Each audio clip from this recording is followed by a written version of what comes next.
매일 성경과 함께하는 오늘의 큐티 시간입니다. 3월 29일 오늘의 말씀은 마태복음 25장 14절에서 30절입니다.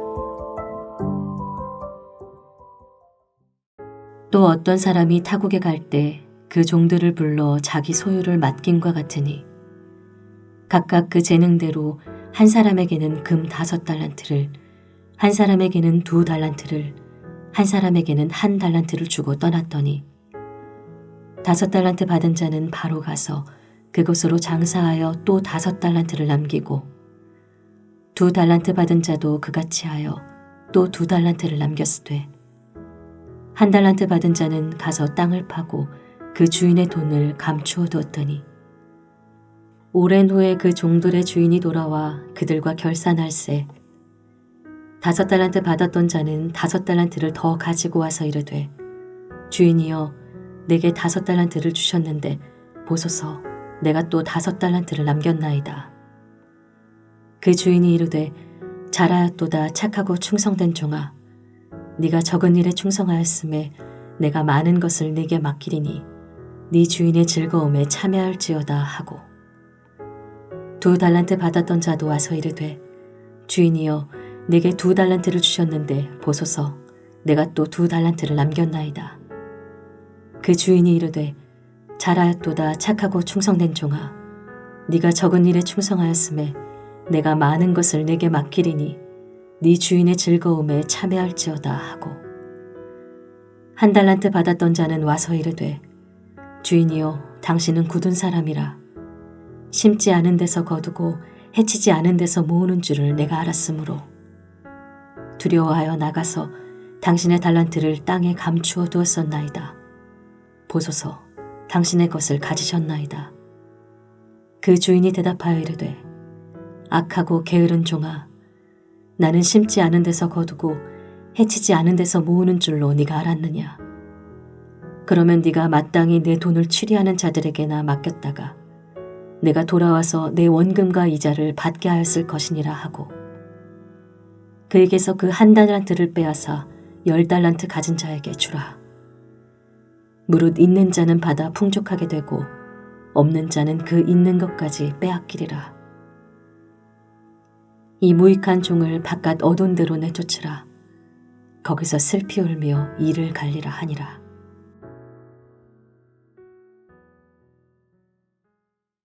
오늘 본문은 달란트 비유로 잘 알려진 내용입니다. 달란트 비유 역시 주님의 오심과 그날을 준비하는 자세를 가르치는 내용입니다. 24장의 충성스러운 종과 악한 종의 비유부터 어제 본문의 열처녀 비유, 오늘 본문의 달란트 비유, 내일 본문의 양과 염소를 나누는 심판 이야기까지 모두 신랑이나 주인이 혹은 임금이 돌아오는 날에 있을 이야기로 구성되어 예수님의 재림을 가리키고 있기 때문입니다. 달란트 비유에 나오는 주인도 다시 오실 예수님을 상징합니다.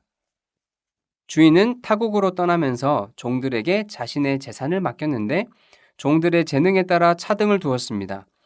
주인이 맡긴 달란트는 재능에 따라 주어진 것이기에 달란트가 상징하는 것은 재능이 아니라 주님을 위해 재능을 펼칠 기회나 주님이 맡기신 책임으로 봐야 합니다.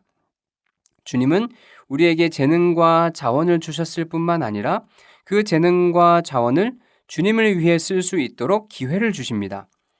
재능이 많고 자원이 풍부하면 자연히 더 많은 기회를 얻기 마련이겠죠.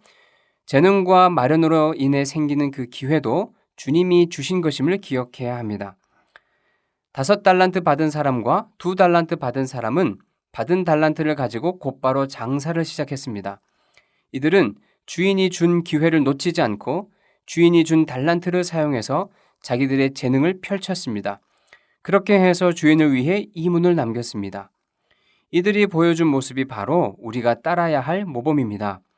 우리에게는 주님이 주신 자원과 재능이 있고 그것을 사용하고 펼칠 기회가 있습니다. 하나님을 위해 자원을 사용하고 하나님 나라를 위해 재능을 펼칠 기회가 찾아옵니다. 그럴 때 그 기회를 놓치거나 그냥 흘려보내선 안 됩니다. 그 기회를 잡아서 하나님이 기대하시는 일을 해야 합니다. 그것이 주님이 오시는 날에 칭찬받을 삶입니다. 주인이 돌아와서 5달란트와 2달란트를 남긴 종들을 칭찬했습니다. 그들은 주인의 집을 맡아 돌보고 주인의 즐거움에 참여할 자격이 있다고 인정받았습니다. 그런데 5달란트 받은 종과 2달란트 받은 종이 남긴 이문의 차이는 컸지만 그들이 주인에게 들은 칭찬은 조금도 다르지 않았습니다.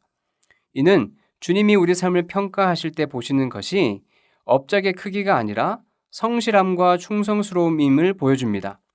주님은 우리가 얼마나 위대한 일을 이루었는지를 보시지 않습니다. 가진 재능과 얻은 기회에 따라 결과는 다를 수밖에 없기 때문입니다. 주님은 우리가 주님을 위해 일할 기회를 적극적으로 활용했는지, 게으르지 않고 성실하게 주님의 뜻대로 시도했는지를 보십니다. 그랬다면 이룬 업적이 작아도 칭찬하시며 주님의 집에서 즐거움을 누리게 하실 것입니다. 반면 1달란트 받은 종은 받은 달란트로 아무 일도 하지 않고 그냥 땅속에 묻어두었습니다. 주인을 위해 자기 재능을 펼칠 기회가 주어졌지만 그 기회를 무시하고 날려버린 것입니다. 주인을 위해 아무것도 하지 않았습니다. 결국 그는 주인이 돌아왔을 때 주인의 집에 남지 못하고 쫓겨나고 말았습니다. 우리에게 있는 능력과 자원으로 주님을 위해 일할 수 있는 기회가 찾아왔음에도 그저 출세와 성공을 위해 쓰려고 그 기회를 불어 눈 감고 모른 척하지 않았는지 생각해 봅시다. 주님을 위해 일할 수 있는 기회를 계속 외면하면 주님이 오실 때 책망밖에 받을 것이 없음을 기억하고 기회를 붙잡아야 합니다.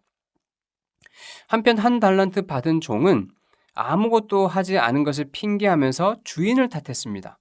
주인이 비정한 자본가이기 때문에, 조금의 손해도 용납하지 않는 사람이기 때문에 주인의 재산에 손해를 끼치지 않기 위해 달란트를 땅에 묻었다고 했습니다. 그러고는 1달란트를 주인에게 돌려주면서 나는 당신이 맡긴 돈을 조금도 잃어버리지 않고 돌려주었습니다 하고 말했습니다. 그러나 그는 주인을 잘못 알고 있었습니다. 주인은 돈 몇 푼 손해보지 않으려고 전전긍긍하는 옹졸한 사람이 아닙니다. 주인이 종에게 기대하는 것은 주인이 준 기회를 적극적으로 잡아서 주인의 일에 참여하는 것입니다. 만약 그렇게 시도하다가 혹여나 실패해서 주인에게 손해를 끼쳤더라도 주인은 그 시도와 노력을 칭찬했을 것입니다. 5달란트 받은 종이나 2달란트 받은 종이 열심히 장사하다가 망해서 주인의 재산을 날렸더라도 주인은 똑같이 그들을 칭찬했을 것입니다. 주님이 바로 이런 분이십니다. 주님의 자산과 자원은 무궁무진합니다. 주님은 우리의 실패로 인해 무너지실 분이 아닙니다. 우리의 실패로 인한 손실을 만회하고도 남는 분입니다.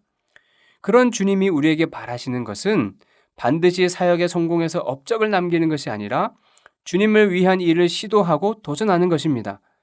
주님이 추궁하시는 죄는 사역의 실패가 아니라 주님이 주신 기회를 외면하는 소극적 태도와 게으름입니다.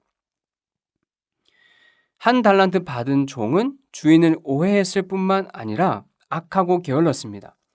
정말 그가 주인을 비정한 자본가로 오해했더라도 그가 충성스러운 종이었다면 1달란트를 투자의 기회로 삼지는 못하더라도 은행에 맡겨 이자를 얻을 기회로 삼았을 것입니다.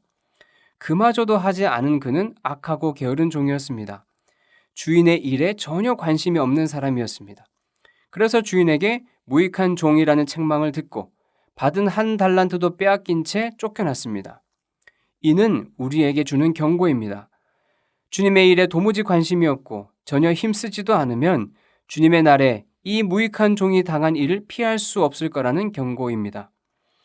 오늘도 우리는 주님의 뜻을 따를 기회를 만날 것입니다. 주님을 위한 일을 발견하고 그것을 시행할 기회를 만날 것입니다.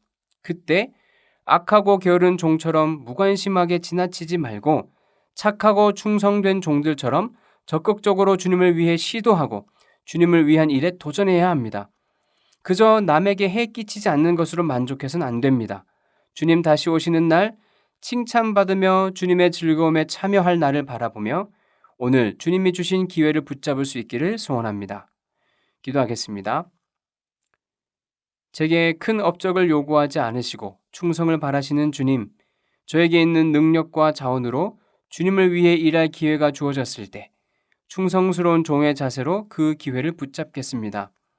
넉넉하신 주님을 바라보며 실패를 두려워하지 않게 하시고 다시 오실 주님을 바라보며 이 땅에서 주어진 몫을 감당할 수 있도록 도와주십시오. 예수님의 이름으로 기도합니다. 아멘.